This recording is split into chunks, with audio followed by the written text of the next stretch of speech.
Burada bu kadar kart var. Ümid edirəm ki 2 dəqiqəyə çatdıracağıq. Hadi bismillah başladıq. Messi, Dani Olmo,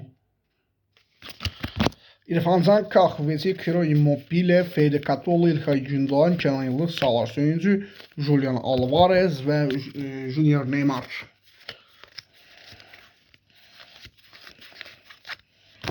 Filip Kostic, En-Nesyriler, Isak, Alexander Isak, Alvaro Morata.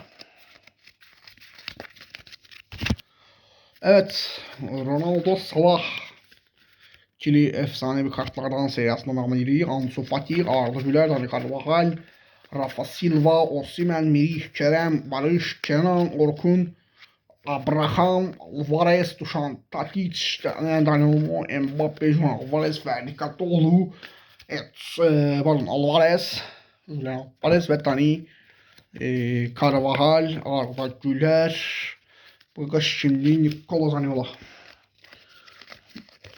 Demək olar ki, kart bitti artıq, zarafat eləmirəm. Bax belə. Digər kartlara davam edirik. Jamal Musiala 2 dənə. Florian Wirtz, Aguesta, Osman Dembele'ye yerə düşdü. Göstərəcəm ondan sonra. Casemiro, Tammy Abraham, Immobile, Mbappe, Lamine Yamal, Ronaldo, Morata, Arda Güler, Arda Turan, Yusuf En-Nesyri, Ronaldo, Yusuf En-Nesyri, Barış Alper Yılmaz, Kerem Aktürkoğlu, Semih Kılıçdaroğlu. Barış istesiz göstereyim artık, kartı dağıldı. Ay heyecandan onlar.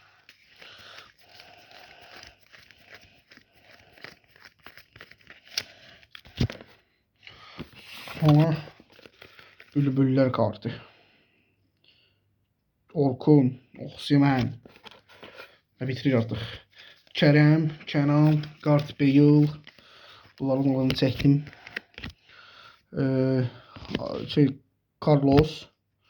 Kimdir? Görənmədim. Cole Palmer ve Mbappe.